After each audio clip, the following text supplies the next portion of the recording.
Justin. I don't personally know Justin, but I do like watching his videos, which I imagine some of you do too. What's up, you guys? Hanging out. It's Monday. I'm back from the road.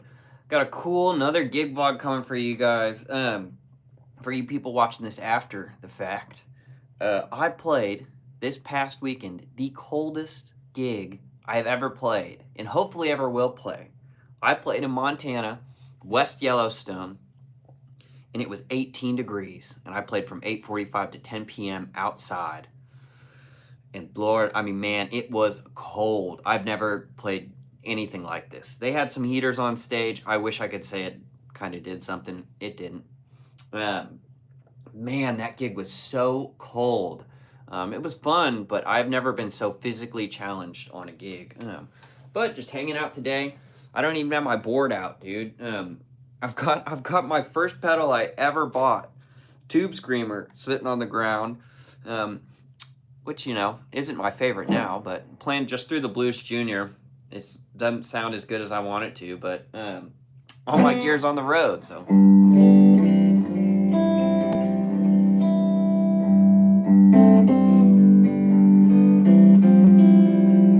What's up, Sean? Mike? Good to see you guys.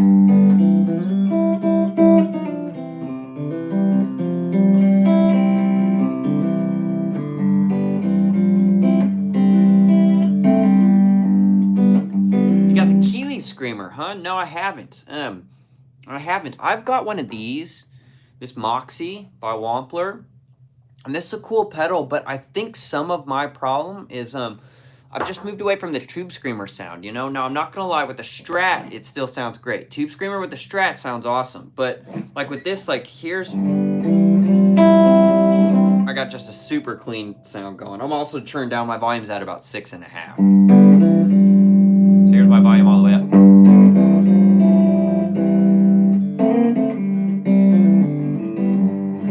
Amp just starts to give out a little bit at that right now. This amp needs to be worked on too, but here's a little bit of the Tube Screamer. I've got it set low too.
What's up, you guys?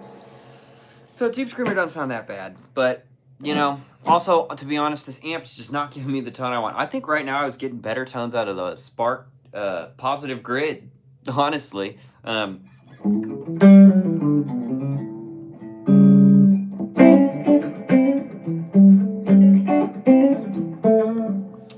Dave, good to see ya. Mike, is that a core version? Yes, Mike, this is a core hollow body too. Check it.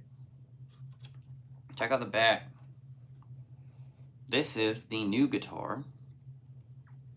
It's a hollow body 2, the piezo, from 2019. And man, I love this guitar. I mean, I love it. Even just sitting here acoustic, just I've been playing this so much, just unplugged.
All right, yeah, we're just hanging out. What is up, everybody? Country licks. Country licks. I do something like this is a great lick over an A chord, right? If you're doing the kind of that kind of thing, right? Going.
Don't love how the amp sounds, to be honest. Okay, beautiful sound. I play guitar too. I mainly use acoustic.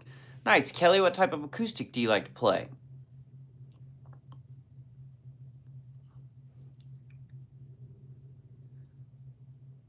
Just direct in. Hey, thanks, man. Thanks, Sean. Hey, everyone. Alex, what's up? I'm using it mainly for the ODR1 clipping with my telly. Oh, yeah. Heck yeah. Great, Sean. That's cool they've got that on there. What's up? Eclipse, thank you. Show your amp. The amp's sitting over in the corner. I'm playing it's a Blues Junior that needs some work. Yo, Tim, have you seen the Landcore billboard right when you're going into Nashville? Zach, I have seen it. I have. Have you? You must have seen it too, dude. What notes did I play? I'm not sure. Tabs? No tabs. I don't do any tabs. Yo, a Taylor. Heck yeah. Heck yeah. You know what's cool? You guys want to hear something different? Check this out. So let's check this out.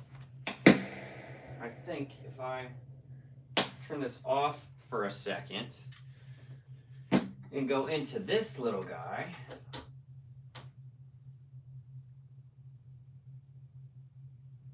Now let me see what setting I'm on. Hold on just a second, you guys.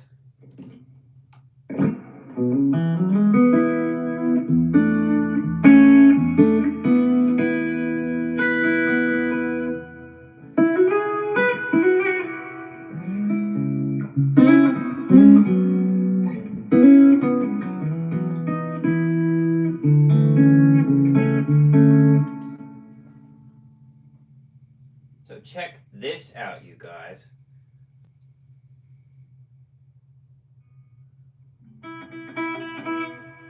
This, sorry, getting up for a second. This is the little Spark.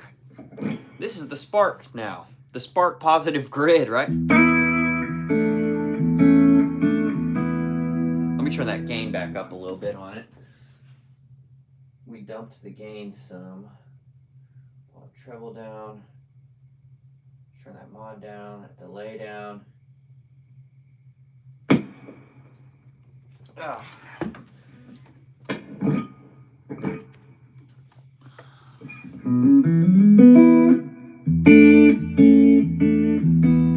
Check that out. That is the Spark Positive, or the Positive Grid Spark 2.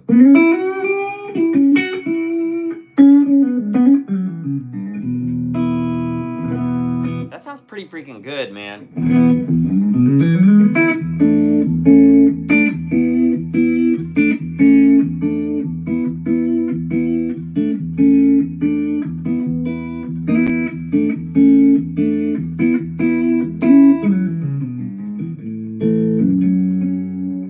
I don't know what I was gonna play there.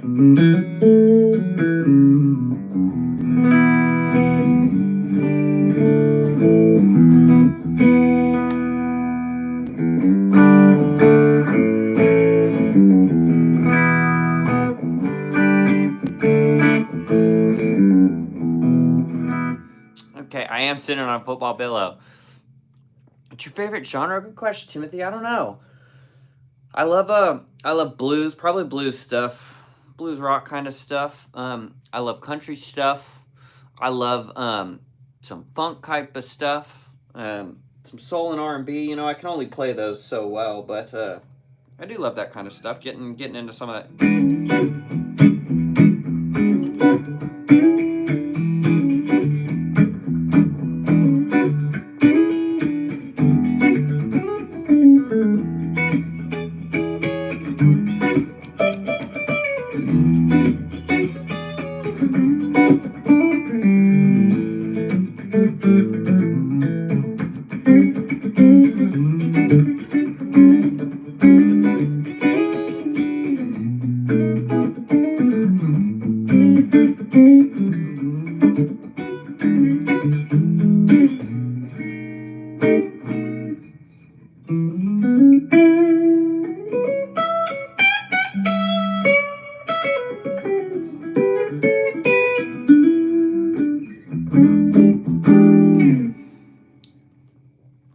Sounds great. Enjoying the Hendrix mode. Hey, thanks, David. What's up, you guys? Favorite genre? Johnny Cash. Yeah, that's it. You could do a little bit of that.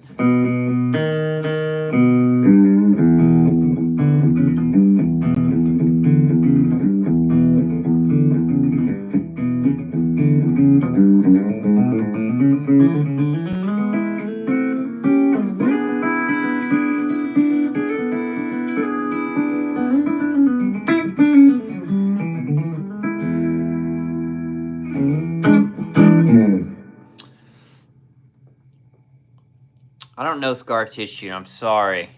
Or Ring of Fire. I'm a terrible requested guitar player, to be honest. But yeah, it seems it. On my way to gig the other day, I thought it was so cool. Zach, heck yeah. Hey, Zach, where were you going to gig at, brother?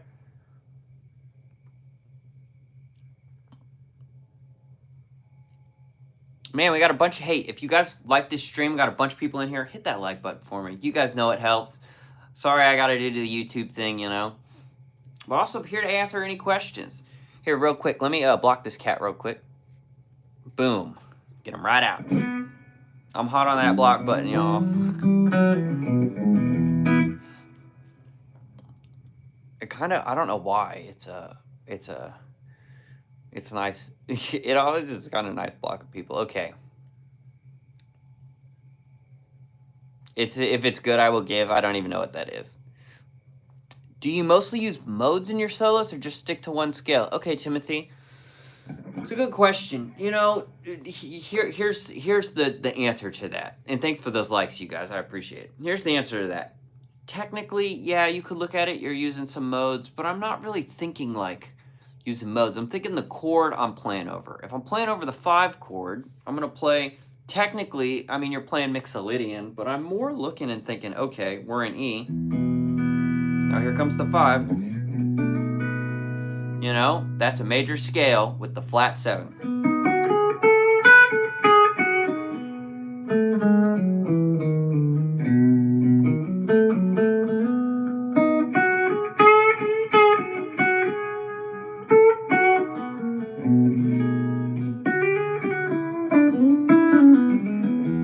See, I let it back to E right there. So is that a mode? Yeah, technically that's like Mixolydian mode, but I'm not thinking about it that way. I'm thinking, okay, I'm playing over the 5 chord, and in the key of E,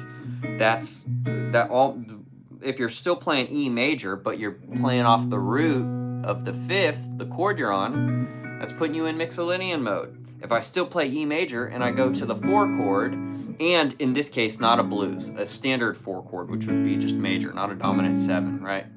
Or major 7, there, you're kind of playing Lydian, you know? You got the...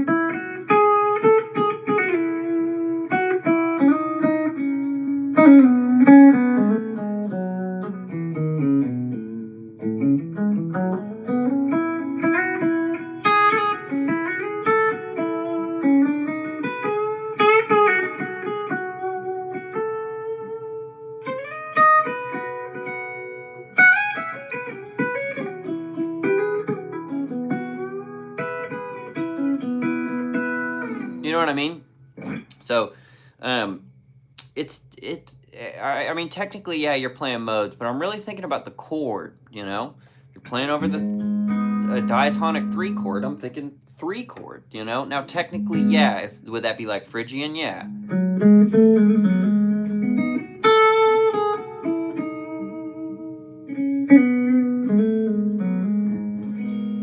See that note doesn't work. That doesn't work over the 3 chord.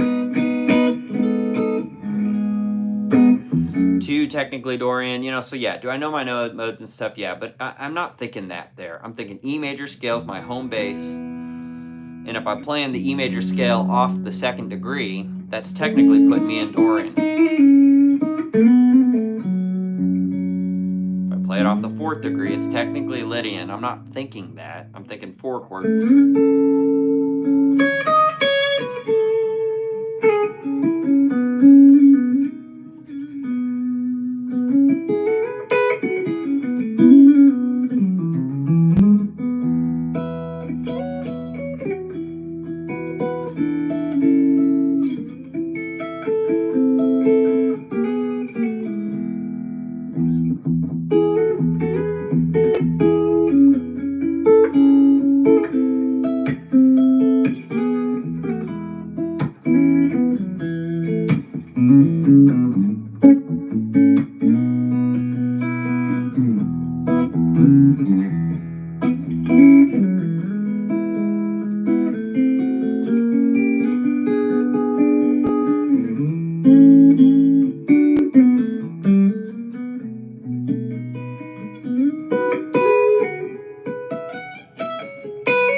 Hey, good question. I can't remember who asked that question. Oh, Timothy asked it. Great name.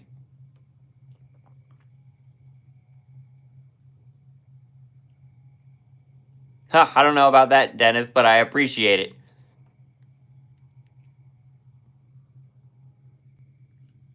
I don't know, Class D, or I have no idea. It's a solid state little amp. And look, that sounds pretty good, doesn't it?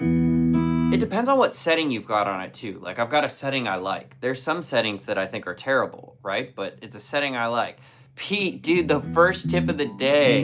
Pete, dude, thank you, man. Great seeing you in here, too. I hope you're doing well, dude. You been out on the road at all? Dude, first tip of the day. Get a like for that, you guys. Come on. I appreciate you, Pete. I appreciate you. Yeah, Timothy, I think when you're soloing the first key, like getting wrapped up in too much mode stuff and whatnot, right? What's the spark setting you like? If you look up, this is called, it's called like Dancing in a Room or something. It's supposed to be the Slow Dancing in a Burning Room, like preset someone made. If you type in John Mayer, it's like one of the first ones. And I love it. It has a little bit of like chorus, a little bit of like modulation effect on it. I turn that down. But out of the box, this is what it is. I'm technically running into a tube screamer too. I've never tried to run a pedal into it and see how much noise. This tube screamer is making tons of noise. In fact, look at that. But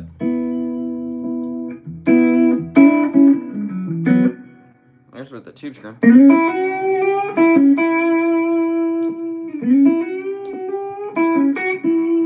mean, it doesn't sound bad.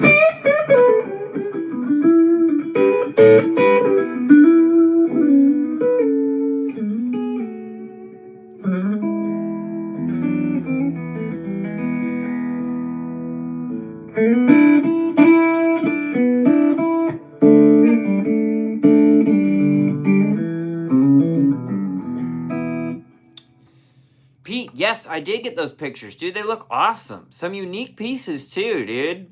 I absolutely did. How are you liking them? Have you been at home playing them? Yeah, have you been at home playing them?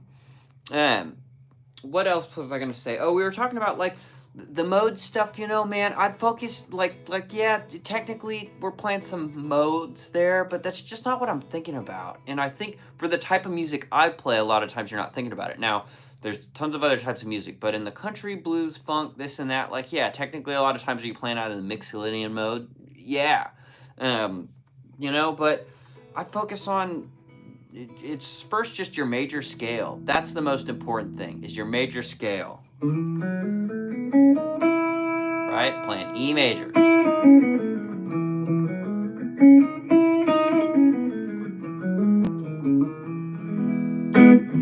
Your most important thing is focusing on that major scale, man. Once you know the major scale, you know it all. If I want to play minor, I'm playing off the 6, right? That's how I'm thinking about it. So that would be C sharp minor. If a song's in C sharp minor, like Slow Dancing in a Burning Room, it's kind of E major. I think E major, but we're starting on the 6. That's what I'm thinking. So.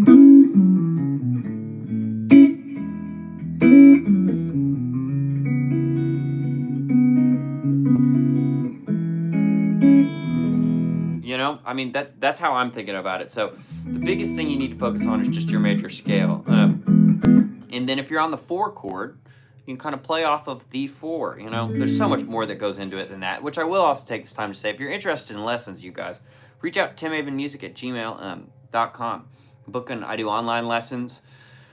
Right now, mostly during the week, although I got a really open April too, so if we can't get anything going soon, April I've got wide open. I'm going to be doing a ton of lessons during April, so just hit me up if you're interested in that. And I'm happy to really dive into more of that, because a lot of it involves knowing your major scale and knowing your shapes, which is the cage system, right? I know E chord, E and E shape, E and D shape, E and C shape, E and A shape, E and G shape. Back to E and E shape, right? E and D shape, E and C shape, E and A shape. All that knowledge combined is what, you know, that with the major scale. In each of those places, I can play the major scale.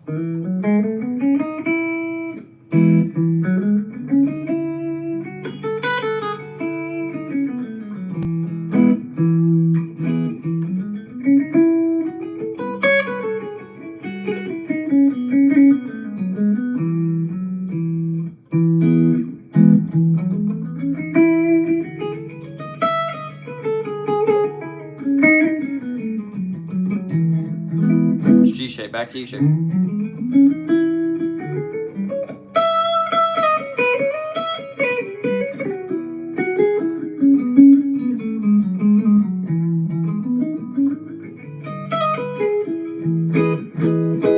Yeah, I mean, you know, so knowing your, it's the shapes. I mean, this is literally, and honestly, and I'm not afraid to say it because it's public knowledge, but this type of thinking got right straight from Guthrie Trapp. Dude, Guthrie Trapp. It's the E chord, it's your shape, it's the arpeggio. It's the arpeggio around the shape. Then it's your pentatonic scale. Then it's your major scale, right? So E, major, pentatonic. Right, here's the arpeggio. Right, now here's the E major scale. And you want to be able to do it on all the way up, right?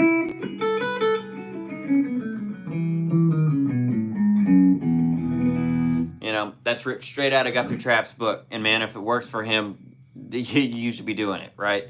I can't play as well as he can. But that style of thinking I really got from his stuff. Dude, also, Pete, thank you for the members. What's up, you guys? Welcome. Hello, Lucifer J89. Hello. MK2 Looper Delay Reverb Pedal. David, I have not tried that. April is my birthday. Happy early birthday, Daninator. My birthday is at the last day of this month. It's on the 30th. Great playing in touch, man. Is there an aspect of your playing that you've been liking or have seen improvement in lately? Good question. I've been working on a ton of stuff. I've been working on my rhythm. I've been trying to work on some picking speed, but not disciplined enough where I'm seeing any improvement. I'm just trying to play more new stuff, listen to things, jam. I'm trying to play melodic stuff. I can't play fast, so I'm really trying to hit those chord tones and stuff. Those are a lot of things I've been working on. Also, I'm working on a lot of stuff in context with Lanco. How can I play this certain song better? What's a better tone right here? Is my guitar cutting enough, you know? So those things I'm working on a lot that aren't just like physical, normal playing stuff, you know? How about playing the major scale in seconds, thirds, and fours? So Randy, I guess you're talking about like harmonizing it, right? Which honestly, I don't do a ton of. What I do the most of would be like this version, the six. The sixes, right? Of going. That I use all day long.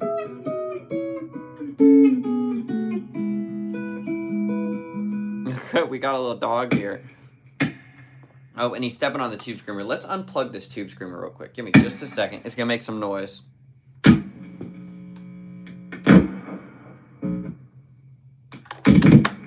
There we go. Get rid of all that buzz. Minor pentatonic. Well, you know, lazy thinking, it's you're going to start there, right? I mean, what's the first scale I learned? Is that A minor, the same one we all learned. That.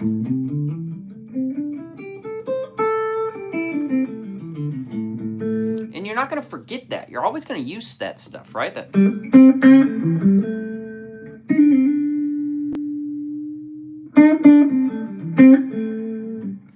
One of the first licks I learned was going.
Anyways.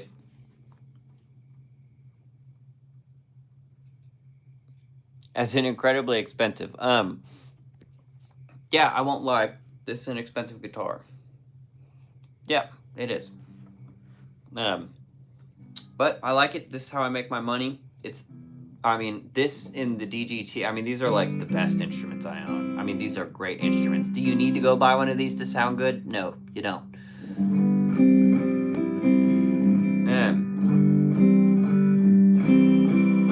I'm also a PRS artist, so, you know, take that as you will.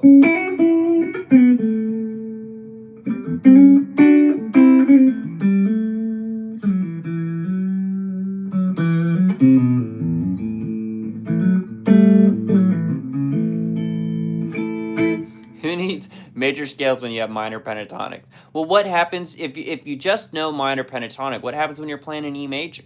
You know, or what happens if you're playing C? What if I'm going to?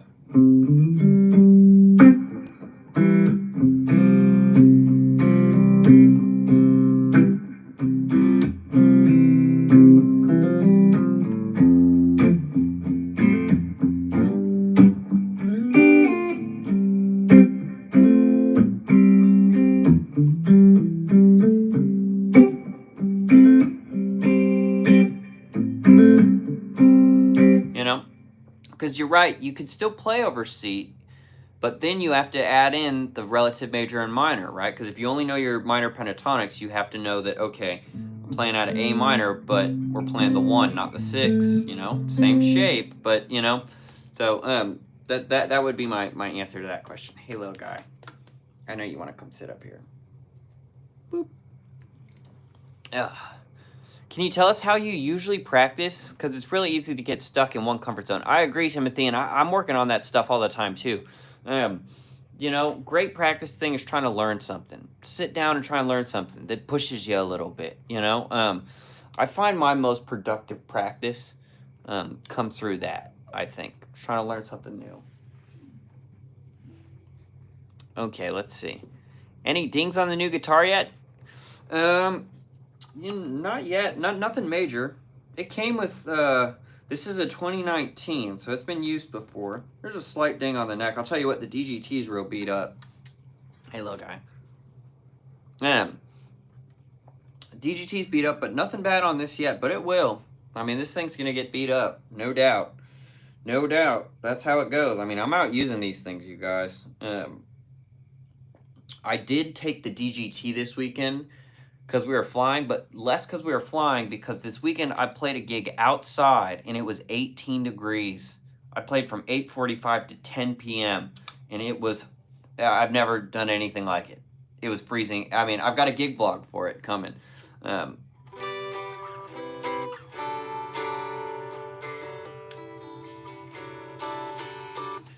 But okay.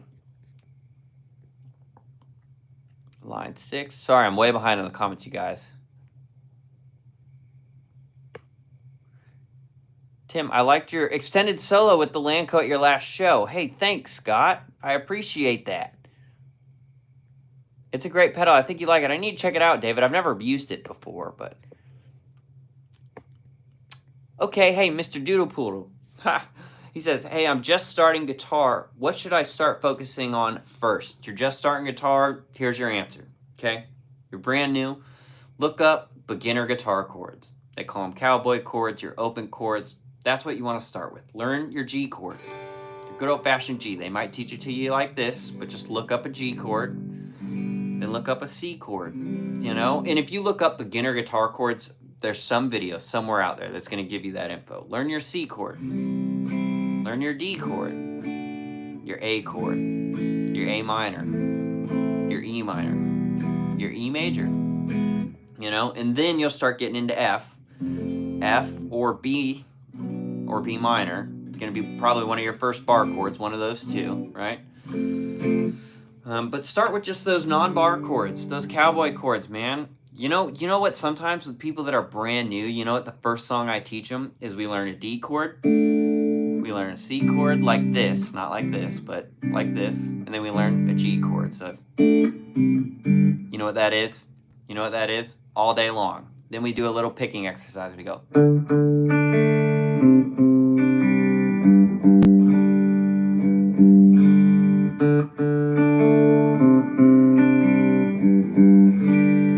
know how many people I've taught that to? Just as they're just starting guitar, you know, and then you can strum it too. You go.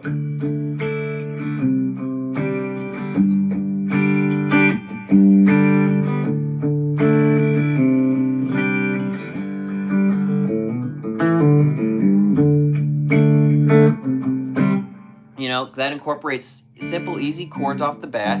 It's an easy picking pattern. Boom, boom, da-doo, boom, boom, da-doo, boom, boom, da. It's easy. You don't have to play it up to speed off the bat. It teaches you your first couple open chords, and it's a song everyone knows, which is why I love teaching it. Like, if you're day one, I love that because we're knocking out 3 basic major chords that you want to know. A D, C, and G. We're working on some picking, and there's a strumming pattern, an easy strumming pattern you can do it. Obviously, it's not the song, right? If I was playing the song all the way, you'd be doing that. How's it go? That boom, boom.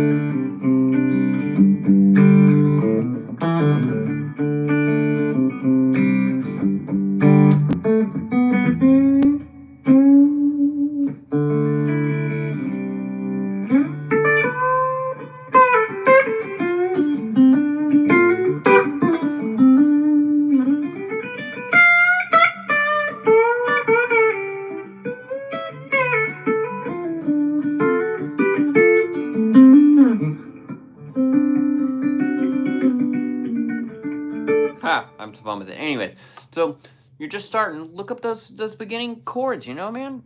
Okay, bunch more questions. Just subbed. Hey, thanks, you guys. Love seeing everybody. I have a 1970s lawsuit guitar. Tell me what you mean by that, Ryder. Thanks for the sub, too, you guys. And the likes. We got a bunch of people in here. Also, the tips, dude. I appreciate you guys. The gifted subs. Shout out Pete, man. Pete, have you been on the road? You go on the road a decent amount, don't you? We need to maybe Line 6 Pod Go patch. I've never used a Pod Go, but I'd be happy to do that. You know what could be cool? You know what maybe I should do? I don't use, on the HX Stomp XL, I don't use like direct out, but I think I could still post the patch. I use the same patch for all of Lanco's live stuff and on this new record. I did change some stuff on the record, but maybe I should post my live patch. That would be kind of cool, right? You just download, it's just my delays and reverbs. That's it. There's just different delays and reverbs, different flavors, different intensities, a slap back, and then I've got one boost set up on there now. Tell me if you guys would like that. Maybe that's something I should do, post my my patch for that. Amazing PRS guitar, Country Roads. I haven't played Country Roads in a long time. I don't even remember how it goes. Take me home, country road, country road. Let's see, I'll look it up. Because I can't even remember. Do you play slides? Definitely not like Derek Trucks. I play some shitty basic slide, and without my pedal board stuff, I'm kind of lost, to be honest. Here I'm just plugged right into this little amp thing.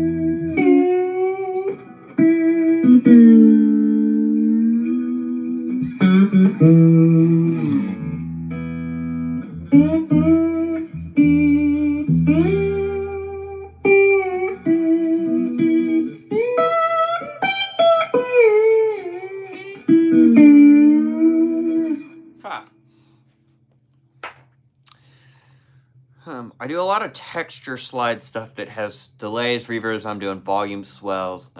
So I do play a good amount of slide, but it's not Derek Trucks. I wish I could play like Derek Trucks. It's a lot of like texture sounds, you know, emulating some pedal steel stuff. I do a lot of that.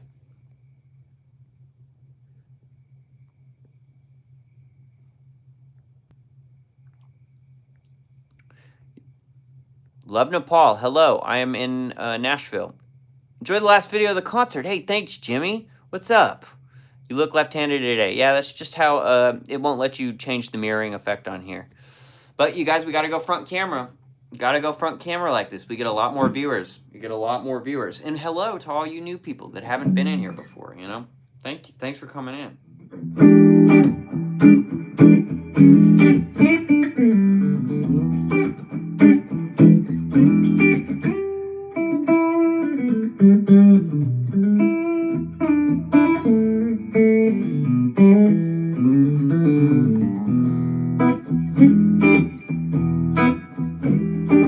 kind of a fun little thing.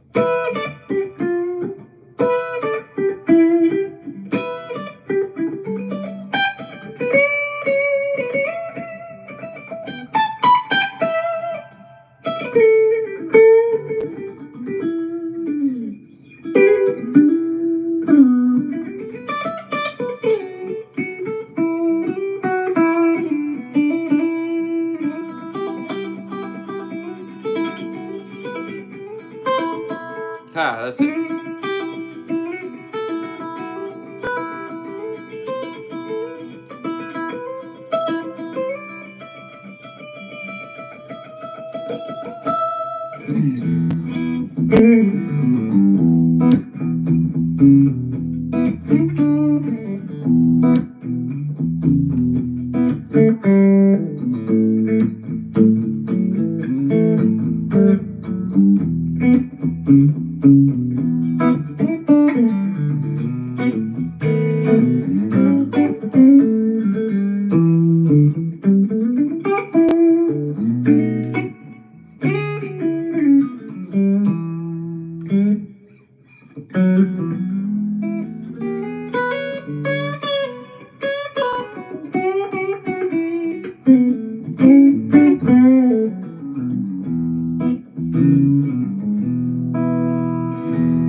Okay.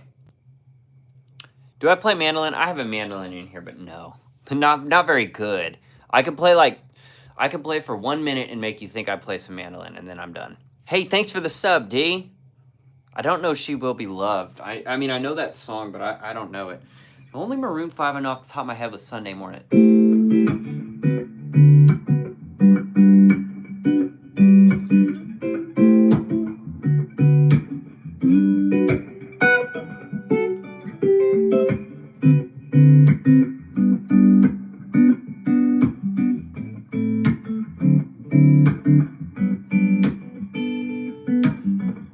Sunday morning, rain is falling.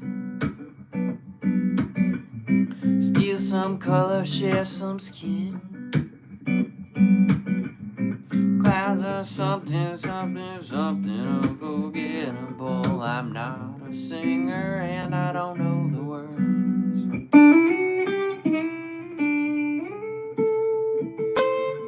I'm just playing 2-5-1. 2-5-1, back to G. Off of G. So I'm playing A minor, D7 to G. Up here I was doing it just higher.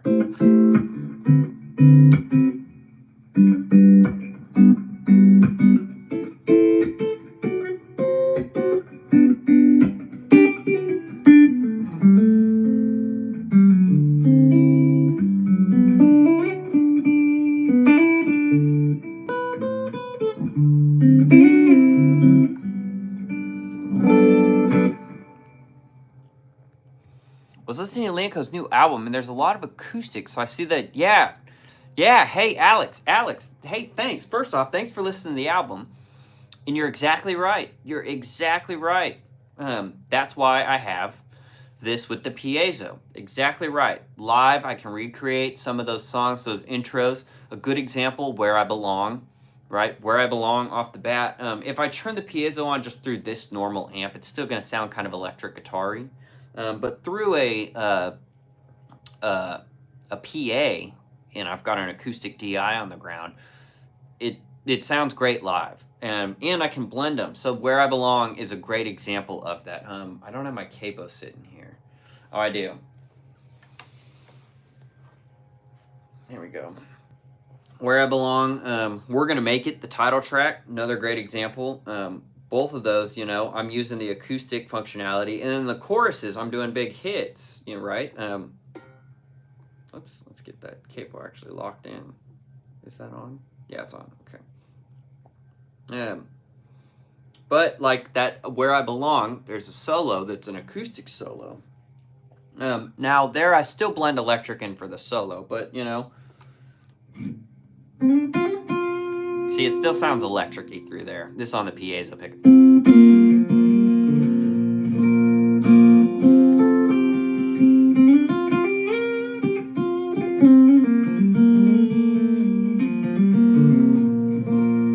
Right, but if I'm going,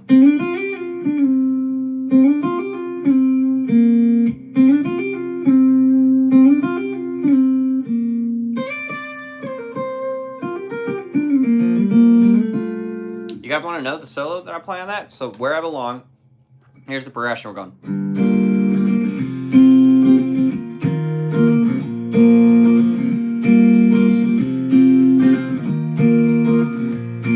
Lead lick, I'm thinking out of this E-shaped G chord. Now I've got a capo on, so it's actually B flat. But I'm thinking G with the capo. I'm thinking G. Capo 3rd fret, and I'm going. Technically, I slid on the record. I've actually been hammering on live. I should be sliding, but it's.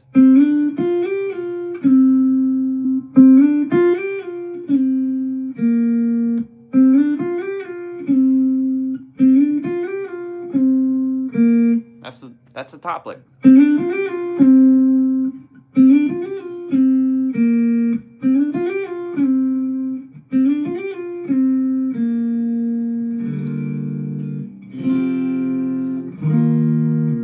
It's going E minor with the capo 3rd fret, D, C, G.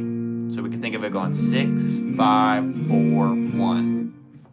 Now here's the solo. I'll play the solo. So going into the solo, it's the lead lick again. So I'm going.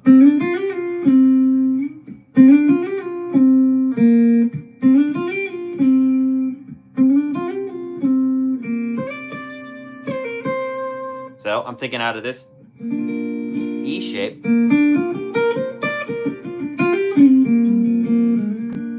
Right, I'm going.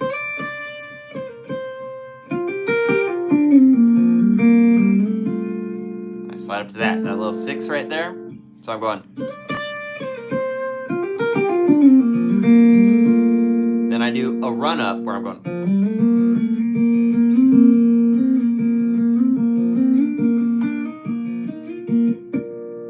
So that's in time. The whole solo is this.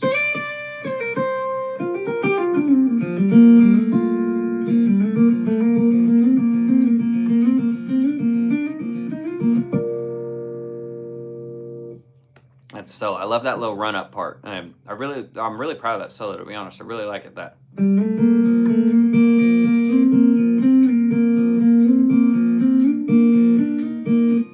I don't slide up, I think, on the record to this one, but I do live, so I'm going.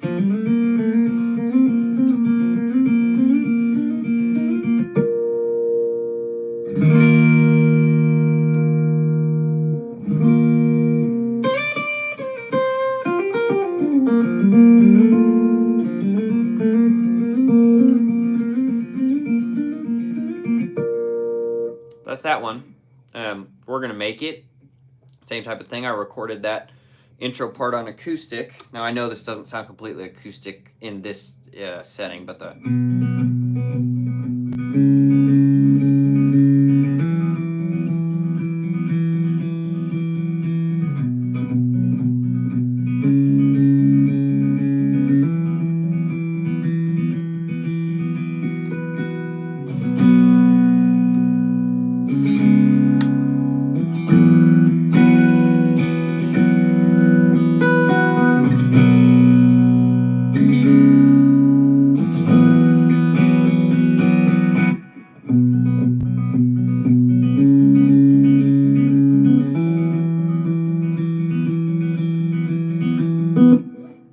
Anyways, there's where we're gonna make it.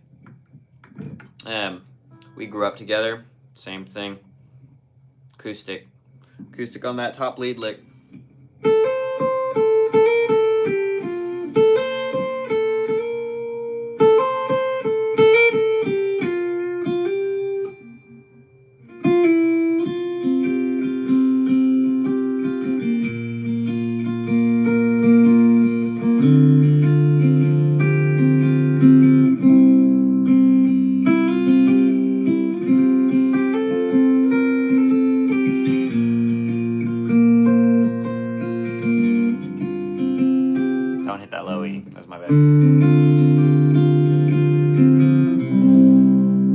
you know? So anyways, hey, great question.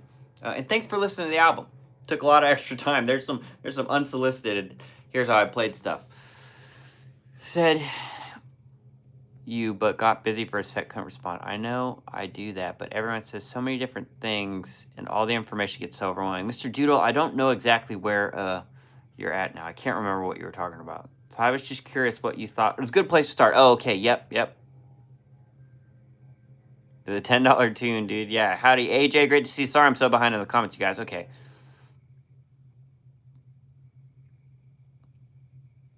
Frankie Lorenzo. In 2 hours from now. Interesting. Oh, for live. I see. Stairway. If you tip something, I will play the intro to Stairway to Heaven. Okay, heck yeah. Sick PRS. Hey, thanks, Jay. This is a Hollow Body 2 piezo. And right now I'm playing through the little solid state Spark amp. I got my capo up there now, but this is my favorite part, right? Look at this. It's a killer top. This is not a 10 top, dude. Killer top. Look at the back. Look at the back. It's a hollow body guitar. So acoustic, right?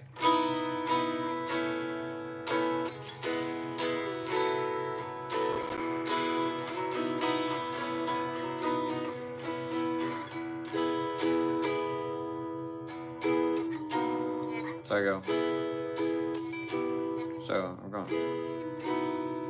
Yeah, so I'd be going.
Okay, hello. Randall, hey, what does your typical daily practice routine look like? You know, I should have a better, more consistent one. Honestly, what I do is I sit down and I browse YouTube and I find stuff that I like and I try and rip a lick or jam with it or get some ideas. I will also sometimes, more lately, been throwing on a metronome and just grooving with it. I'll just throw on, I'll show you guys. You guys want to see some like metronome style practice? Let's go here. Metronome online.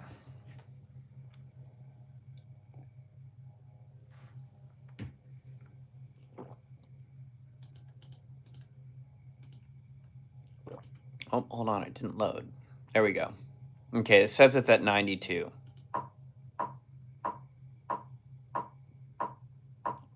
Although that should be coming out of Bluetooth. Should be coming out of the Spark. There it is.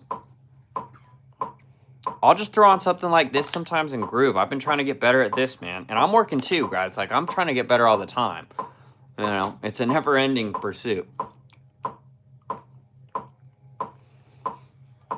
1, 2, 3, 4. I mean, what's a...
any type of groove. You can change it up. Let's do it like a funky thing.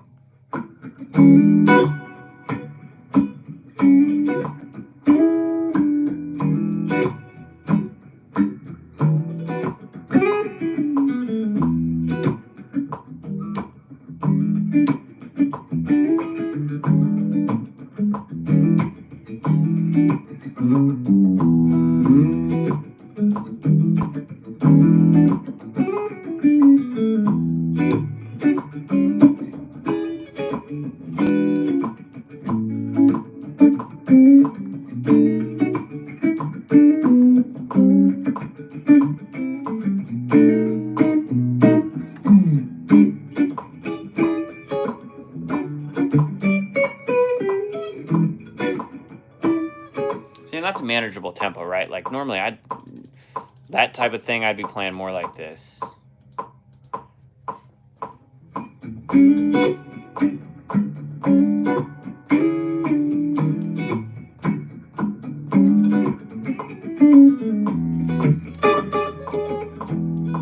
See, I got off there.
See, lost a little bit there. Anyways, my point is I'll just throw it on.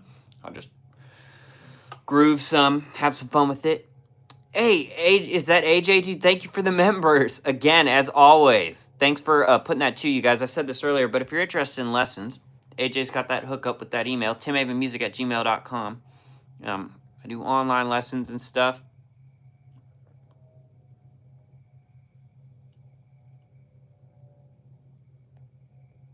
Hey, thanks, Jay. I appreciate that.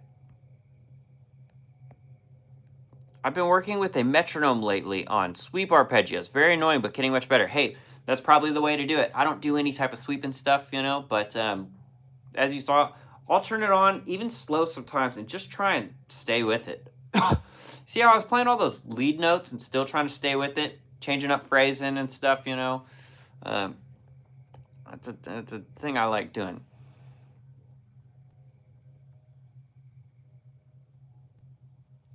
I have a PRS with a Tremonti. If you really like a Les Paul but need a tremolo, if buying now, we'll get a DGT. I love the DGT, man. I love it. Love it, love it, love it. See a little bit of Stetson snoozing behind me, do you? Where's he at? I don't, he's not up here. This is the, oh, you know what you're probably seeing is this, just this pillow, because the same color as him. I think he's in the other room. Unless he was back here while I was playing. On the yellow flows, I am, but they're all in, I don't have any, I couldn't find any sitting around my house, so I just got a Fender Medium today. But yes, I'm still on that. String gauge, just 10s. Normal 10s. 10s, I like using elixirs. This guitar is so light, dude. It's like the best instrument I've played, man. The jangle is so good. Let me turn that modulation stuff down. I do not like that on this. Okay. Now that that's off, I do not like the modulation on this patch, but.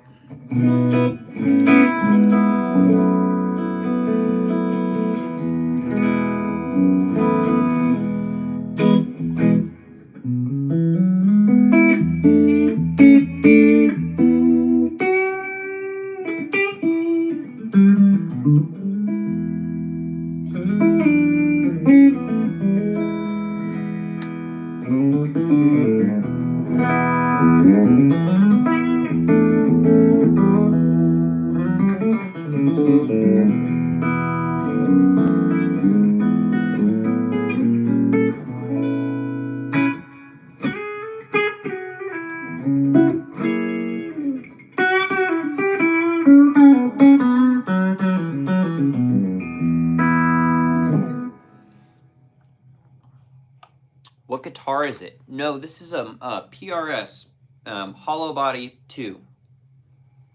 That's what it's called. It's a PRS, Hollow Body 2. Here's the back. The back's my favorite part, dude. Look at that. This is like the new instrument that I've got, and I love this thing, man. I love it. I love it. Love those voicings you just played too. I say I was just playing so much stuff. But let me, are you talking about these? You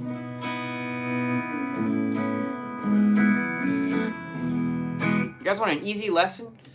Easy lesson. Here's something easy. And these things sound great. And you could be a beginner just about and still learn this right here. So I'll show you those voicings. I don't know if that's what you're talking about, but I will show you these. So check this out. We're in E. There's our E major, good old-fashioned E major. Now, if you walked up the E scale on the low E string, right, the E major scale, we're going 1, 2, 3, 4, 5, 6, 7, 1. Whoops, if I play right.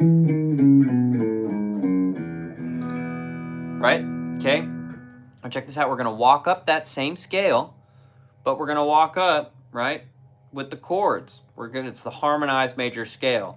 So there's a couple things you need to know for this. You can't just memorize the pattern, but the important thing is thinking about, okay, in normal harmonized major scale, diatonic, 1 is major, 2 is minor, 3 is minor, 4 is major, 5 is major, 6 is minor, 7 is half diminished, but we won't worry about that right now. And then we're back to 1, right? So it follows that pattern no matter what. So if I play a major chord for the 1, then I know my 2, my second interval, is F sharp because we did our scale.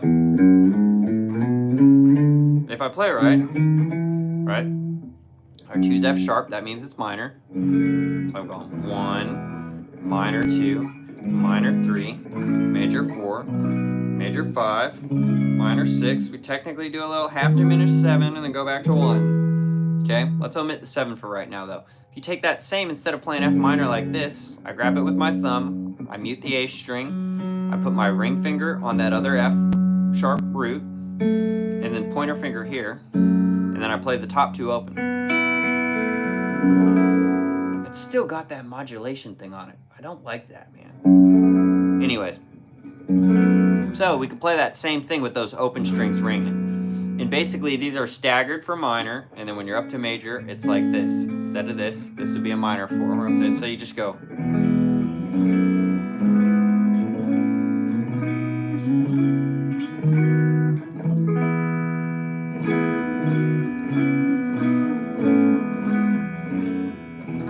It's the major scale, and those are great voicings of going.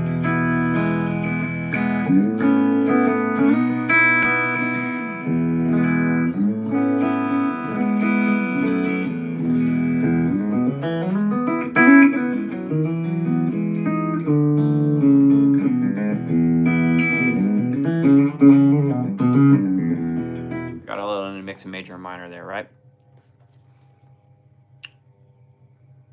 Yeah, it's fun stuff, man. Do I like classical music? I guess I do, but I don't listen to too many of it. You got other guitars? Yeah, I've got 6 electric guitars, 1 acoustic, and a mandolin. What do you want to teach me?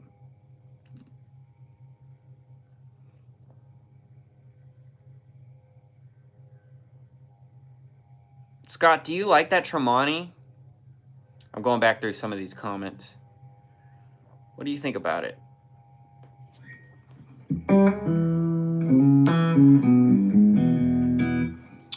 If we turn on a little, you know, I was messing with playing with the other day. What if we go to YouTube and I do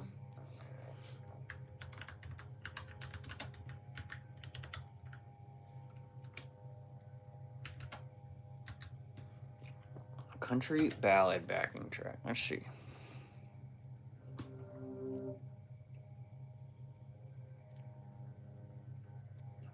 So you know the 2-string.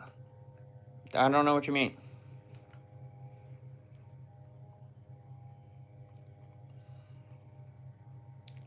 I'm trying to find a cool backing track. Play another voicing with the D string on the hold on, let me get rid of that noise that's playing.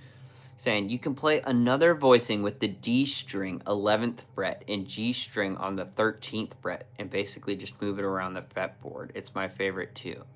So he said D string 11th fret. Whoops, that'd be here. So D string 11th fret. And then what'd he say? And G string 13th fret. These two?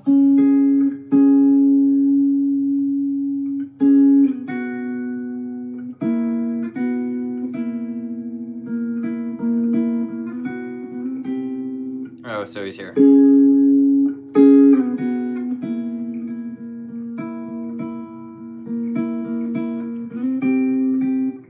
Alright, I keep. So it'd be.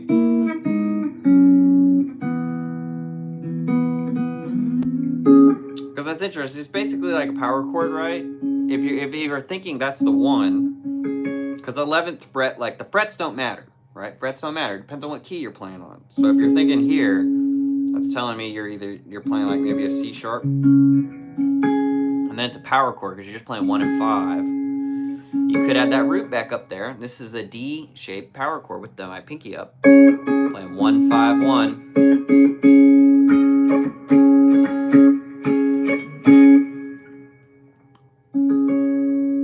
Or maybe we're in major, and maybe you're doing this.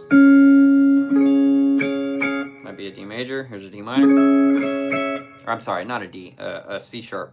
So if it's major, you got major. Then here's your. Now here's your minor.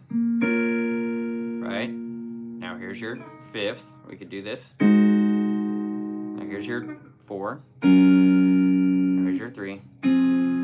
Here's your 2. Back to C sharp major. You know, so you see how right off the bat there, right? I hope that gives some insight on how I'm thinking about it. Major 7, he's saying like this. So this is what's great. Those two, just 1 and 5. You want to make it a major 7, and add this little. That's a major 7. That's a C sharp major 7. Same as this. That's D shape of it. Right? So let's look through that. D shape, E shape. Let's do a G shape right here. You could do something like this. You could come up here and do this. You could do this. That's a major 9, major 7. So if here's the D shape, now here's the C shape. Here's the A shape.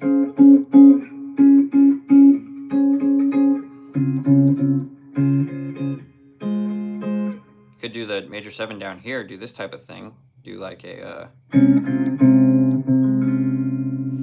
A shape, C shape, A shape, G shape. That's just major though, so there's your major 7. Here's E shape, or E shape, or E shape, or D shape, C shape, A shape.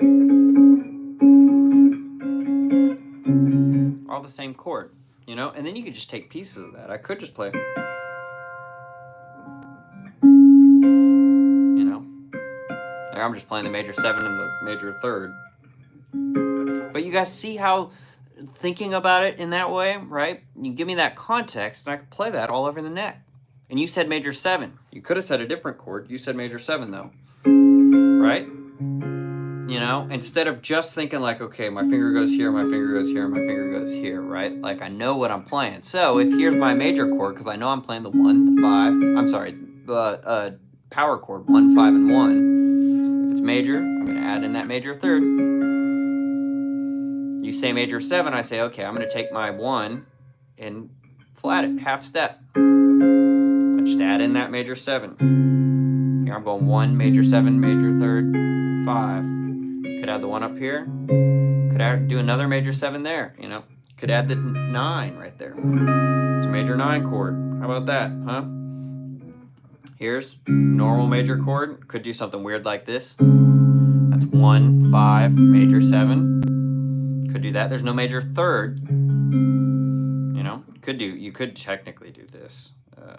My fingers won't stretch like that, so I could do 1, major third, major 7. Anyways, see what I'm saying? With that interval knowledge, knowing your major scale, really knowing what you're playing, you can take something like that and say, okay, well, I could play that anywhere, all over, because I'm never playing a chord and don't know the intervals I'm playing in it, you know?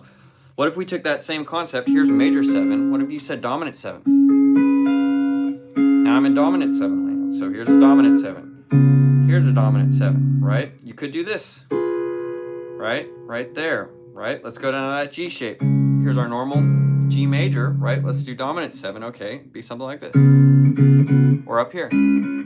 Or right here for A, right? Or for C shape, you go, you know? Because I know I'm playing the 1, major third, flat 7, 5. I'm sorry, 1. 1 up top. Anyways, okay.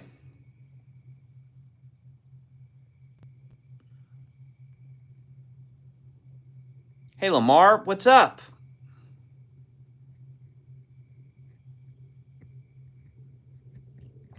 Okay, Lamar said, how stable are your PRSs on the road? I've always thought the mahogany neck moves more than maple. I haven't had that problem at all. Now, I will say my 2 mahogany neck PRSs are core PRSs.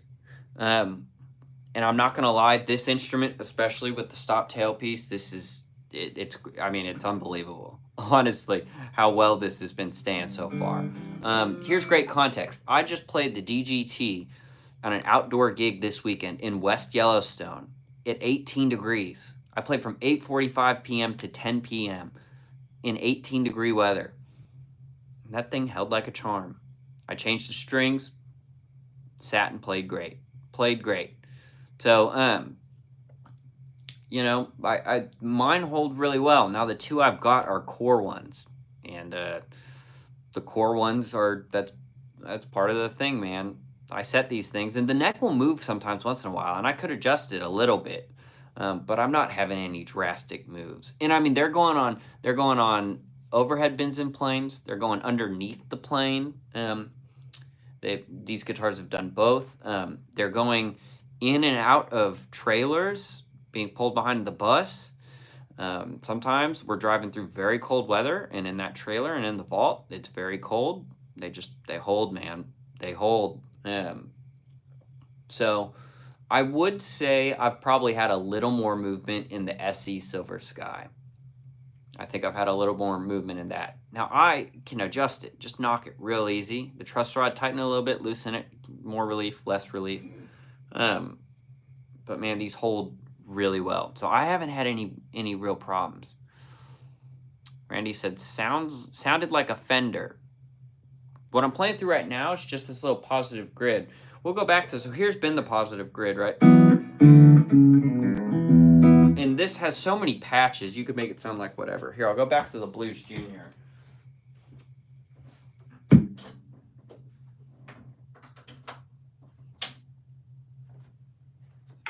This amp's not bad right now. It's just it's so bright. It needs to be worked on. Good health. Hey, thanks. I've been back on the Strat kick for a while. Love it, Lamar.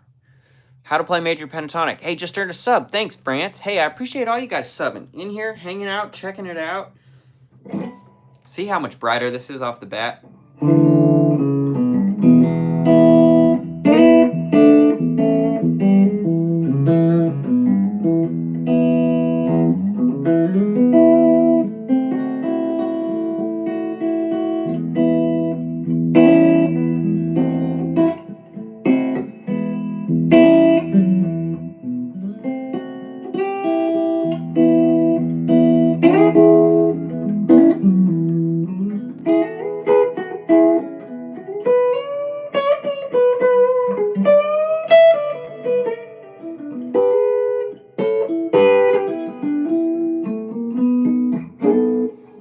pentatonic.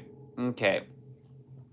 Well, there's a couple things I could say about major pentatonic, and that's not good context, just righto, of where you're at in your guitar playing journey. Which anywhere you're at's fine, right? But it's a couple, depending on where you're at, would depend on how I maybe try and explain it.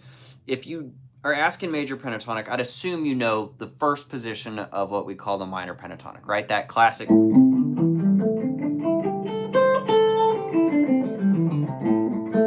All day long, right? Okay, that's A minor pentatonic. So there's two routes you can go on it. If you know the second position of the minor pentatonic, right? They're just the second position of the pentatonics. That's our major pentatonic is the second position of going.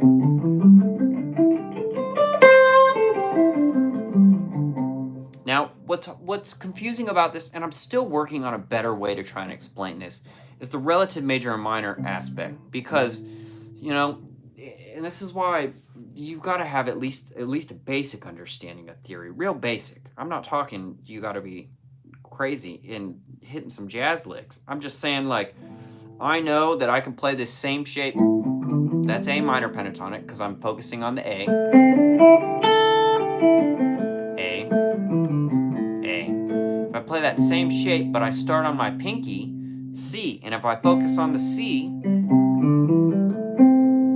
C. C. Same shape, C. We're changing our root. We're playing the same shape, we're changing our root. It goes from these two to these two. You start on your pinky. Now you're playing C major pentatonic. Right? That doesn't mean you're playing A major pentatonic. It's what note you're starting on. So that's why that first shape everybody learns, minor pentatonic, because it's root on the 6th string. That second shape, what you could maybe call major pentatonic, because that's your major root there, you know? Right? But I can still play minor pentatonic from this shape. I'm just focusing on the 6th. I'm focusing on that A instead. So even if I don't start on a root,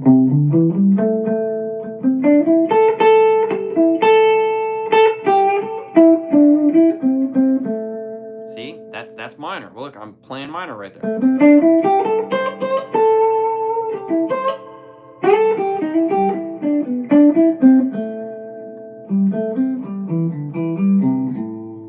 Right? But if I play that same shape and I focus on the C note, all of a sudden I'm in major.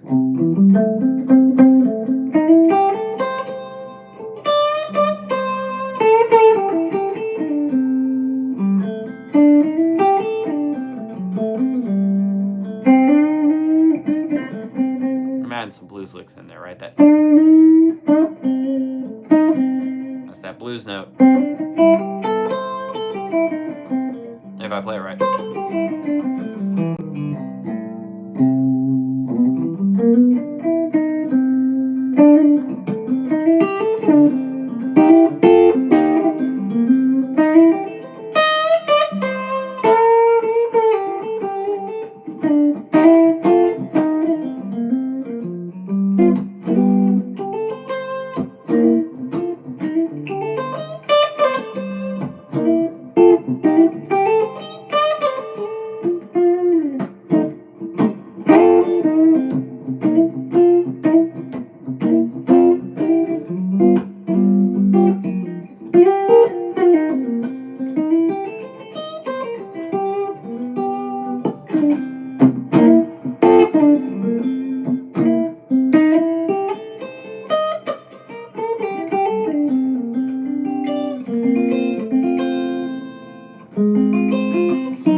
I know, there I'm going way in and out, major, minor, pentatonic, messing around, just noodling. But let me answer. Okay, we got some more questions. Let me see. I've been working on all the intervals around the 6th string root, 5th string root, 4th string root for spelling chords. Okay, I think that's great, Randy. I think that's a good way. You know, it's in a way you're working on the cage system, right? You know, and if you don't have the cage system stuff down, you just gotta spend a little bit of time and do the cage system, right? Sit, start in one shape. You know, I teach this in my lessons all the time, so I'll give a brief explanation here, so I'm not just giving away everything, I guess. I don't know. But E and E shape, E and D shape, E and C shape, E and A shape, E and G shape, E and E shape. Like that, there's just not a world you can't know that. If you want to get better, you know, I mean, you got to know that. Because I know all my chords. There's just 5 shapes of it. Now, armed with your interval knowledge that you're talking about, then you can start to modify those shapes. What if I want to play minor chords? Well, I'm just dropping the third a half step. There's E minor. Here's E minor, right? Here's a funky one. E minor, right? Here's E minor. Here's E minor. Here's E minor. But I'm, you know, thinking about dropping the third. Now we want to play dominant 7. E dominant 7. E dominant 7. E dominant 7. E dominant 7. E dominant 7. E dominant 7, right? Let's do major 7. Okay. E major 7. E major 7. E major 7. E major 7. Here you could go a couple different routes with this one here. You could do something funky like this. You could put that major 7 in the low root. That's a very specific sound. I don't do that a lot. Up here is where I do it most of the time. Let me go back up here. Major 7. Major 7. Major 7. Major 7. But all that's the same 5 shapes. And then once you're armed with your interval knowledge, and that's a good way. So I'd start it of saying, first get these shapes down of the major chord. Then we're going to start looking at each interval you're playing. I know I'm playing 1, 5, 1, major, third, 5, 1. I'm playing right here. 1, 5, 1, major, third. Here I'm playing 1, major, third, 5, 1, major, third. 1, 5, 1, major, third, 5, 1, major, third, 5, 1, major, third. 1 again. And it starts over, you know? So with all that knowledge put together, then you can say, okay, if I want to play a dominant 7 chord, and I know right here I'm playing 1, 5, 1, major, third, 5, dominant 7th chord, that means you add the flat 7, so you can do it on this root, the low root, but we're going to keep the low root here on E. So I'm saying, okay, 1, 5, 1. There's another 1. That's an E note. And I want to play a flat 7. This would be normal 7 in E major scale. Right? But it's flat 7, so we're going to go. There's my flat 7 note. There. I've built an E dominant 7 chord. An E dominant 7. You know, obviously it takes a lot of practice, but I'm trying to show you guys how I'm looking at it, and how I promise is the way, if you want to get better, that like everybody that's a good player is looking at it at some version of that, you know. Those are like the basic. Well, it's not basics though. This is the basics once you're at like the intermediate plus level. Intermediate plus that. These are the basics that you just gotta get down. You gotta get down. You gotta know those chord shapes, you know. It takes a lot of practice, but that's how I'm doing everything, you know. Everything. And that's why I can play an E up the whole neck and stay in just E major if I want.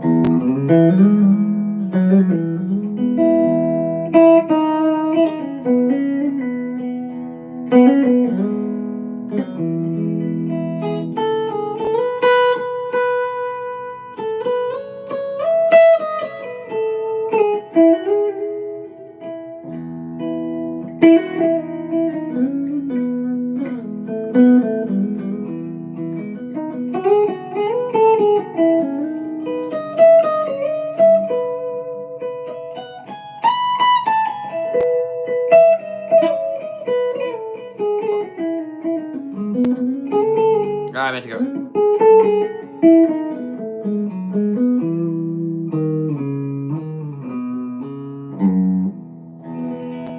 See, I've stayed in E that whole time, you know. Anyways, I know I'm really preaching on here, you guys, but I'm just trying to, you know, I like these questions, and I'm trying to give you insight on how I'm thinking about it and how I know other people are thinking about it. Guthrie Trapp is a lot better player than I am, but he's still thinking about those fundamental things, you know.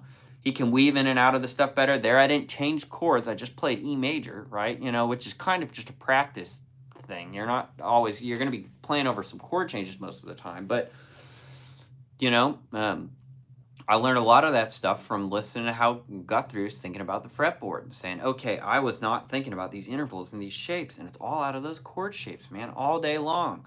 You know, yeah, you can play better than I can, but I can stay and eat and land on my 1, 3, or 5 consistently in any shape.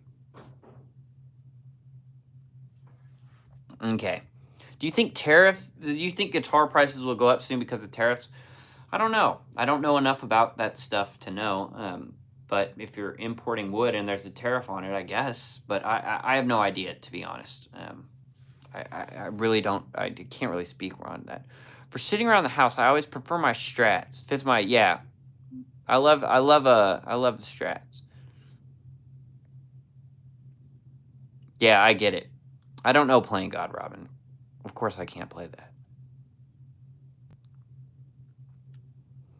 Chris, what's up, Chris? Tim, non-guitar question for you. What are you doing with the puppy, given your lifestyle and the fact that you are on the roads gigging a lot, even for weekends? Girlfriend.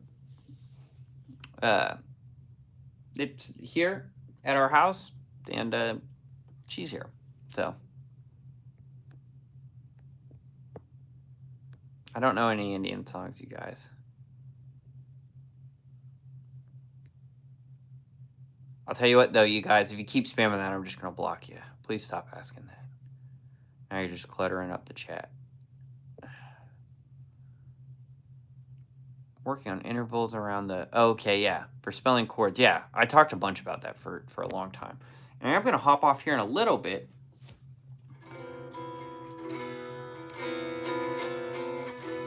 It's an interesting chord. It's kind of like the...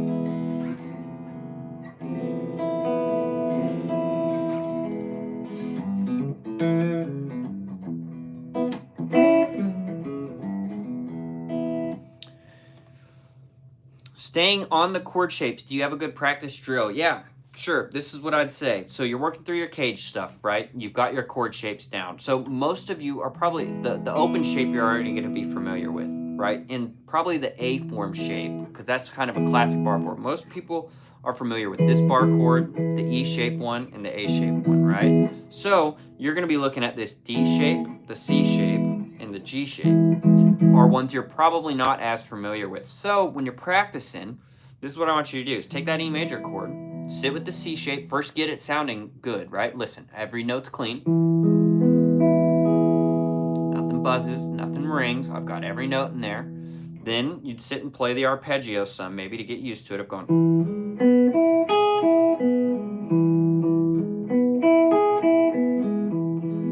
Right? Then you're thinking about same root.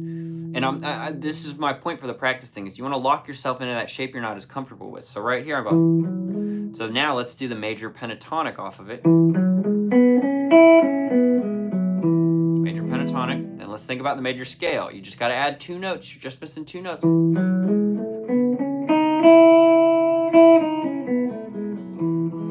So here's what you want to do when you're trying to practice that, is once you've got some of that down and you feel kind of comfortable, lock yourself in that shape, throw on a backing track, and just try and end your phrase. This is what we're going to do. See this chord? These are your markers of the 1, 3, in the 1 major, 3rd, and 5 for this major chord.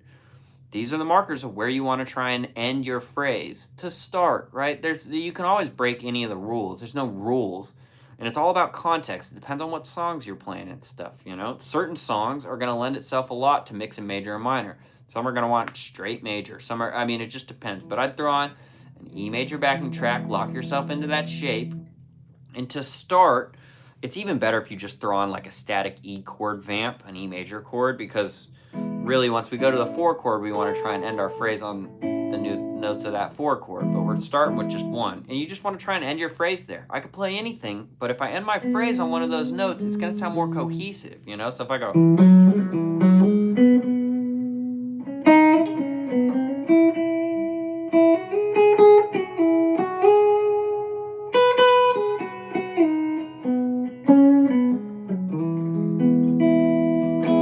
See how that is super simple, but it felt kind of musical, and it wasn't random. Instead of me going...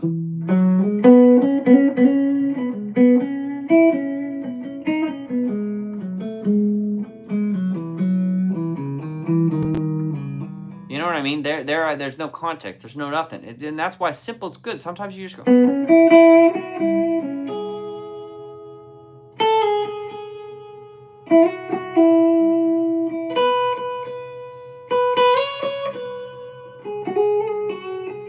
And I'll call it out. Well, here, let me call it out. So when I'm in this shape, I'm going 1, 3, 5, 5, 6, 5, 5, 6, 1, 1, 2, 1, 3, 3, 4, 3, 3, 4, 1, 1, 2, 7, 1, 5, 5, 6, 5, 2, 3, 1. See how there's like at least some, now is that the most exciting thing ever? No, but it's cohesive and I'm staying in the key and playing over the chord, you know? So I'd lock yourself into that shape you're not used to doing and think about those things and try and end your phrase intentionally, even if, and make it simple off the bat. If you're trying to rip off the bat, like you got to take some time to think about these things first before you're playing a bunch of crazy stuff, you know? And that's simple, going major third. There's my 1.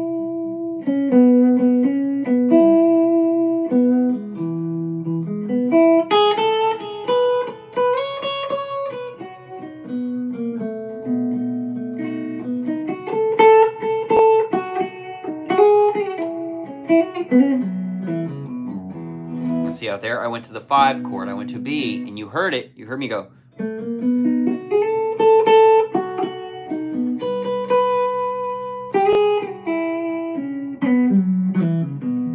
That's because then I changed my target notes to this 5 chord. And then here I was, in that example, I was playing out of this shape of my B chord. You could do it anywhere. I could go.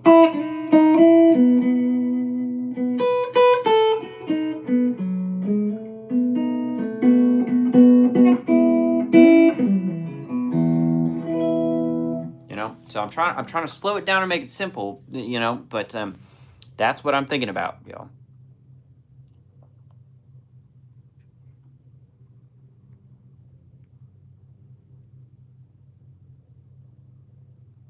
Hey, Tim, non-guitar question. Oh, I already answered that. Sorry, Chris. I'm behind on the comments.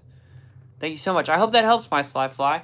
It just takes some time. And what sucks, too, is if you can already jam some, it's hard because you are slowing yourself down. You got to slow down and think. I remember when I first started, I used to be able to just like, okay, Gravity by John Mayer, I just think G major, and I wouldn't even think about the chords going. I just...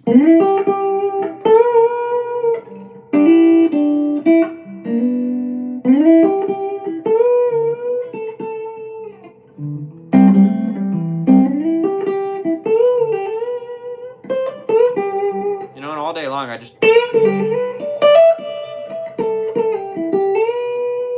whatever, right? But so it's hard when you have to slow down all of a sudden and start thinking, because you might be playing right here, but do you know what shape that licks out of? You know, going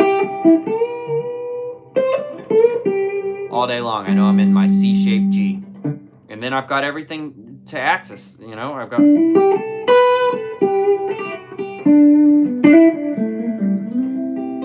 My E-shaped C chord, 4 chord, right there, right next to it. Here's my 1, here's my 4, here's my 5, here's my 1, here's my 6, right? You know what I'm saying? There's my 2, here's my 3, back to 4, here's my 1. So anyways, it all builds, You guys got it, though. You got it. It just takes some time of sitting and practicing this and really thinking about it, which sucks because at the beginning, it's not fun because you have to think. I got to think, okay, I'm in this shape. I'm going.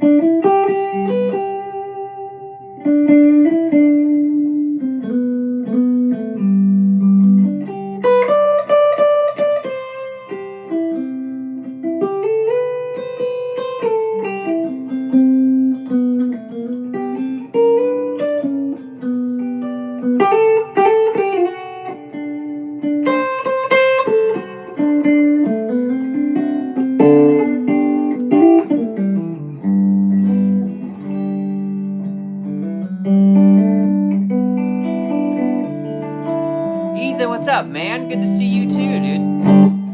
Good to see you too. Hey, thanks, Elemental Lobster. Great name. Great name. This is a PRS hollow body, too. This is like my new guitar. This is the new guitar, man. Got it maybe 2 weeks ago. It's new to me. This is a 2019 model. I really like it. Love the back on it, dude. Check out the back. And it's thicker than a normal PRS. It's a hollow body. So if I turn the volume down, right, we got...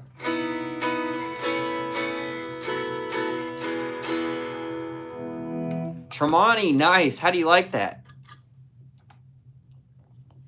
How do you like that?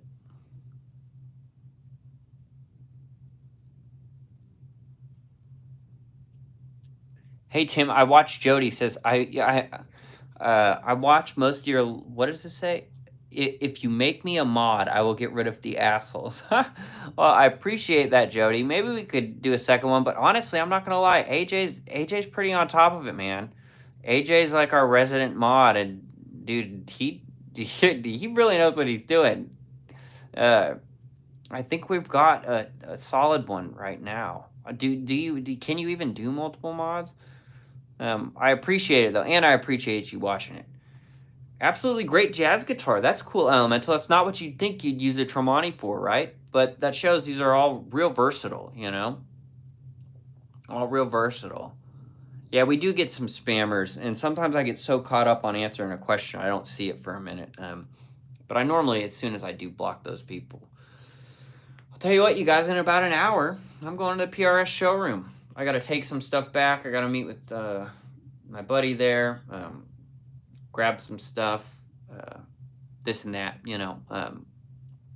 Yeah. So it's cool, but check this thing out, man. I love this. I mean, this is like, the DGT is great. I love the DGT. But this is cool and something different. Let's plug the DGT in. Let's go back and forth a little bit, huh? Have some fun.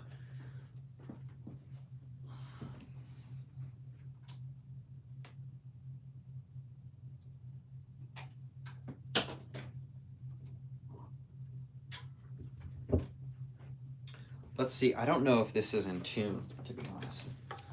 This is a PRS DGT. Okay. This one, you can't see it in here. This one is getting beat up, which that other one will be too. Just take some time. Okay, definitely not in tune.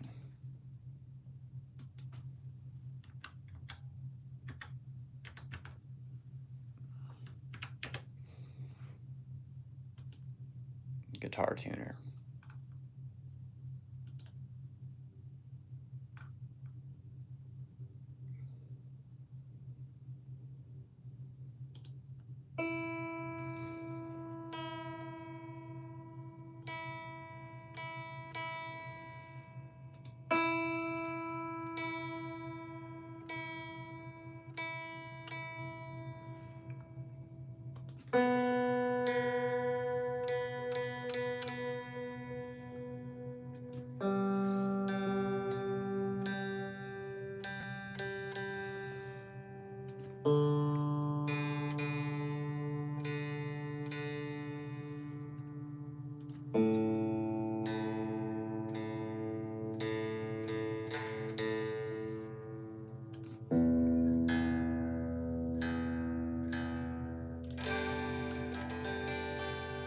Still not in tune. Damn it.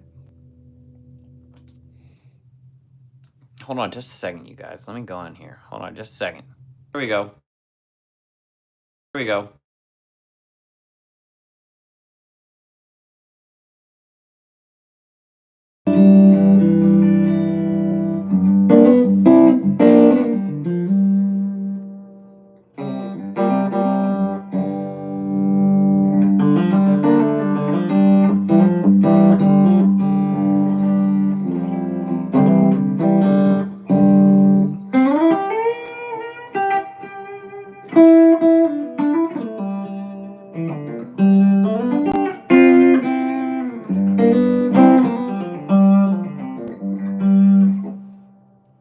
Can it handle high gain amps without feeding back? it says they say it can. I play no high gain music. I do play some rock and like blues rock type stuff, Joe Bonamassa-esque. I can't play like that, but that type of gain level is about as close as I get. And honestly, on stage, I don't no, you don't get like feedback that's ruining it. I get great harmonic feedback that I'm consistently using in the set, pushing and pulling it. I really like it. But no, like it just feeding back and it's a problem. In my setting, I don't have that. I use it for fusion and soul. Awesome. Got a hollow body too, a DGT and 277. What's a 277, Scott? We've got at least two of the same guitars, man. And you're right. I'm a PRS artist, but I'm an artist because I already had a PRS and I love the instruments. They're just so good. And the SC lines are awesome. The SC lines are great. But, you know, let me tell you, the cores, these core guitars are incredible. Incredible. And I love this guitar. I love this DGT, man. I mean, I love it. I played this all this weekend. I don't like how this amp sounds right now, but...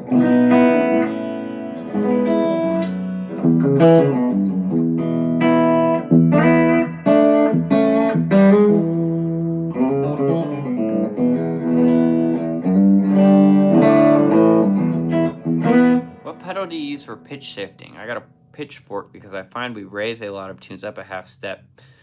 So I have to relearn all the riffs and stuff. I don't have any pitch shifting stuff. If I did, I guess it would be the HX Stomp XL. They've got a pitch shifting thing in there, but I either tune down a half step or I just learn it in a different key. Or if it's raised a half step and it's using open, it's hard when you're going down. If it's in E and you raise it a half step, I just throw a cable on. Boom. Same shape. That's what I'm thinking. Why did you block the trem with something you could remove easily if desired? So, or what did I block the trem with?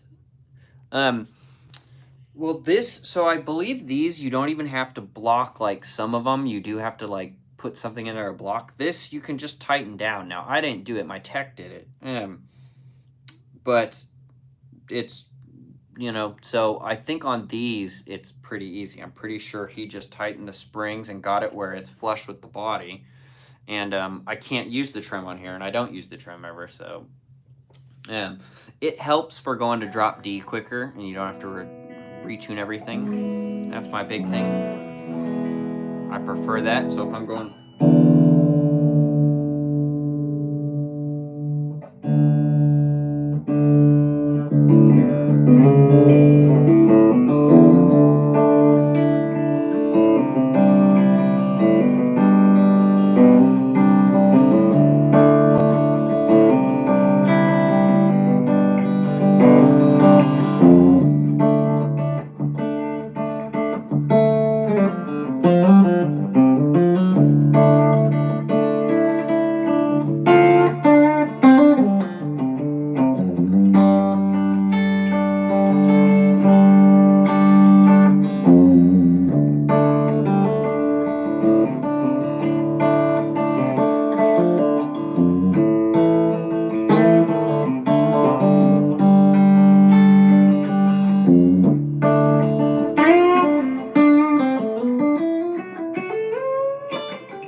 That's a lot of times you go drop D, you're playing that minor stuff, right? But you know what it's great for is the major D.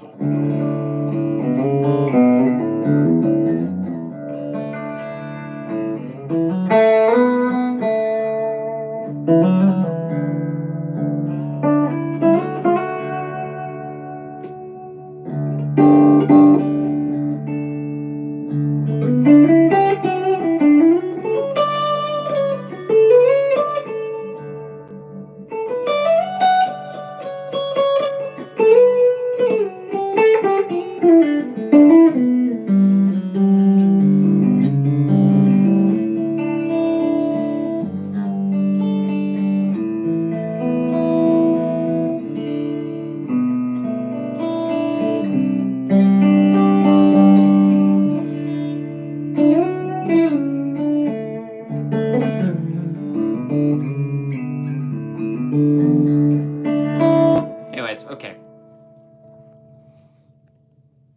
Do you utilize any books when you began? I didn't. Was it all teacher student? Well, it was neither. I just online, just YouTube, self-taught it. Well, let me rephrase that. I wouldn't say teachers because they weren't lessons, but some buddies I was jamming with would help me, which is basically like a lesson, but I'm not paying them. We were just jamming, and I'd be like, "What are you doing there? How are you thinking about this?" You know, if you really want to dig into the cage system stuff and the way I'm thinking about it, I got it all from Guthrie Trapp. I mean, he's got a billion videos online, and I haven't checked out the course. To be honest, I'm not gonna like buy the course. It's not marketed at me, but that course he just did with Brett Papa is probably, if you're really wanting to dig into this, a good investment. You know, I mean, to be honest. But Guthrie, that's how he's thinking about all of it. So I just watched a lot of videos. I also worked with Guthrie for a while in town, as like him being a mentor. And I remember we were recording something, and it was like he was like producing the guitars or whatever, and kind of he was giving help, and it was tough. It was super tough. Guthrie's a dude that'll tell it like it is. He's not going to sugarcoat it for you. He's going to tell you. And I remember him being like, "You don't know your shapes. You don't know your shapes. You can't play these chords up and down the neck. You got to learn your shapes." I remember him telling me that in front of the whole class, being like, "You don't know your shapes, man." You know? And yeah, you know what I did? I went home for 3 years and I learned those shapes. And now I do.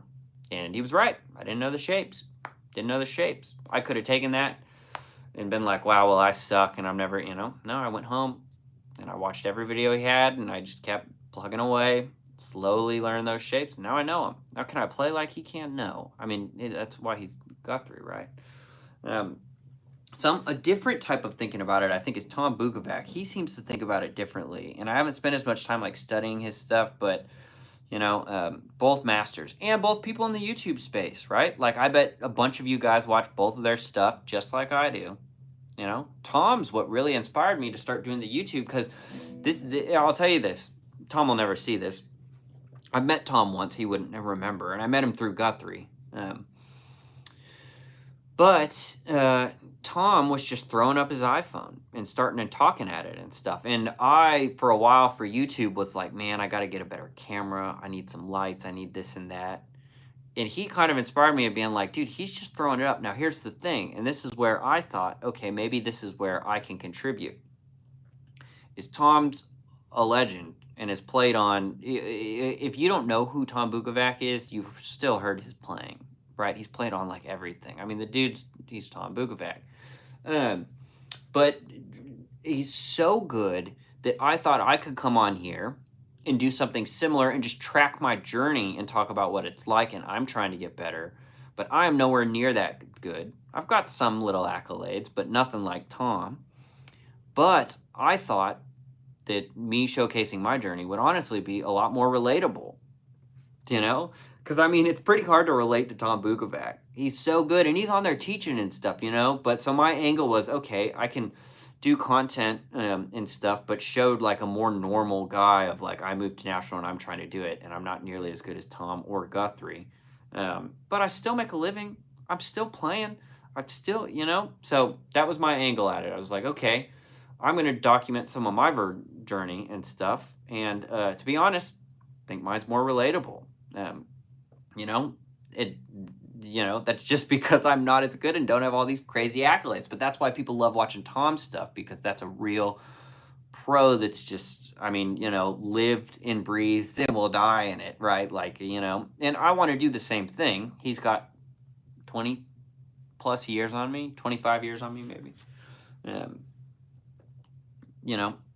But my idea was I'll throw up just my phone, start doing the same type of thing, and just show my version of it. And people might be able to relate to mine also, especially because I'm trying to get better every day. And I'm watching those people's content too, just like you guys probably are.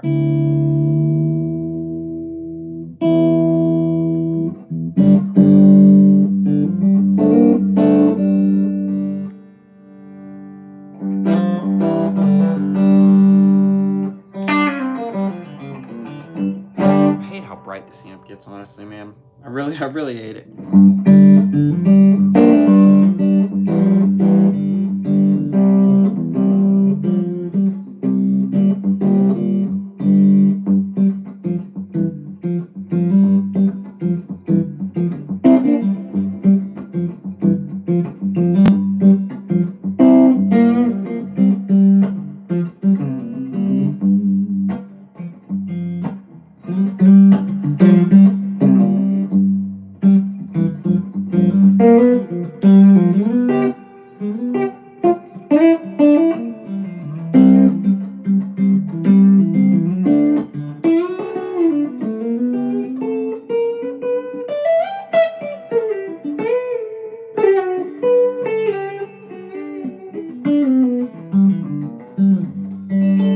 See, in there, I'm still just noodling, kind of a musical idea. It's something Tom doesn't do, man. He's only playing music. And I know that. I know I'm doing that. I want to be at that point, but I need to sit and practice more. I need to practice more. I need to focus more on don't just noodle. Think about that musical home base. Anyways, okay, I ranted for a really long time about that. So, man, thanks for the last suggestion, Human Nature, John Mayer cover. After that, I learned Keith Richards, Somebody Like You. Hey, heck yeah. You mean Keith Urban, not Keith Richards. But yes, so there's a cool little solo in it. Yeah, absolutely. What gauge pick do you use for acoustic? Good question. I use like a 1mm.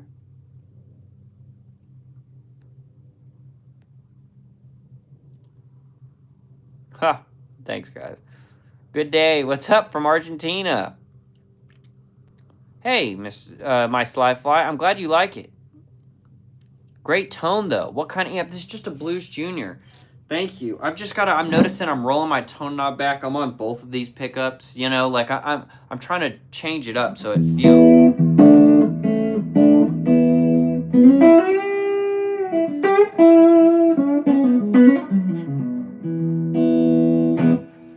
And I'm plugged straight into the amp. I got more reverb than I probably need on it too, but just learning guitar for the first time in an acoustic. Just a day, my third string broken. Maeve, yeah, if you could buy the strings and just look up online how to change your acoustic guitar string. It takes some work. In fact, if you're gonna do that, and you can, I'd buy 2 packs of strings because you might break another one on accident. But that's okay. You got to learn how to change your strings at some point. So, day 3, it's not fun, but I'd still do it. Kenya, hello, thanks. Okay, I'll tell you what, you guys. Also, I've been on here for an hour and 15 minutes. I gotta hop off. I gotta let the poor dog out to go to the bathroom. He's been sleeping. Hey, great stream today, you guys. If you're interested in lessons, timhavenmusic@gmail.com. I'm happy to book something with you. I've literally done it with people from all over the world. Do them online, so I can do it wherever you're at. And yeah, that's my little plug. So, you guys, with that, I'm going to hop off here. I love each and every one of y'all. Great hang today. I hope you got something out of it, learned it, or was just entertained. Nothing wrong with that. So, he said, what year is my PRS? This one is a 2023. The Hollow Body 2 is a 2019. It's actually older. This one's a 2023. It's been played a lot. And you can't see it on the stream, but it's getting beat up. It's been on the road a lot. The neck finish is starting to wear off in spots here. But no, this one's 2023.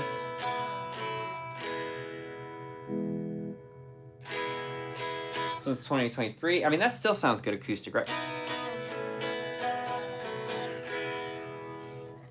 Now check this out. This one is a 2019. The 2019 Hollow Body 2. So back. I'm hopping off, so I'm not going to plug it in, but just acoustic that.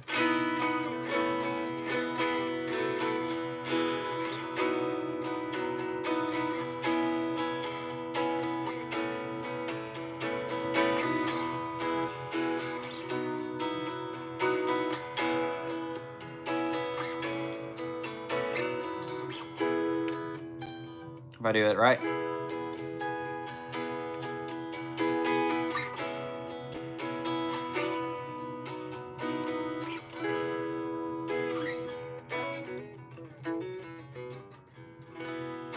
Custom 22, heck yeah. McCarty Burst, they've had that finish for a while, I think. What pick? Right now I'm using a Fender Medium. Good old Fender Medium. Anyways, 2019 Hollow Body 2. All right, you guys, I got to hop off.